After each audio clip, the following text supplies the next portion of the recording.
ঢাকা জনবহুল ও অত্যন্ত গুরুত্বপূর্ণ বালিয়া হাই স্কুল হতে বড়জোর মোড় সীতেশনগর ঘাট পর্যন্ত ডুগরি ব্রিজ সহ ভায়া কাবিলপুর বটতলা দীর্ঘদিন বেহাল রাস্তাটির আমূল সংস্কার ও সম্প্রসারণের কাজ অবিলম্বে শুরু করার দাবিতে আগামী 26শে ফেব্রুয়ারি অর্থাৎ আগামীকালকে সাগরদিঘি ব্লক যুব কংগ্রেসের পক্ষ থেকে অর্থাৎ কাবিলপুর অঞ্চল যুব কংগ্রেসের পক্ষ থেকে রাস্তার বেহাল দশার জন্য কাবিলপুর বটতলায় পথসভা। উক্ত পথসভায় আপনাদের সবারে জানাই আহ্বান।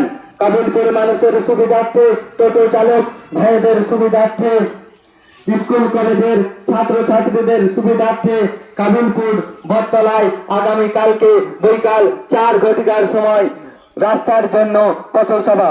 উক্ত পথসভায় আপনাদের সকলকে সাগরদিঘি বিধানসভা যুব কংগ্রেসের পক্ষ থেকে ও কাবিলপুর অঞ্চল যুব কংগ্রেসের পক্ষ থেকে জানাই আহ্বান।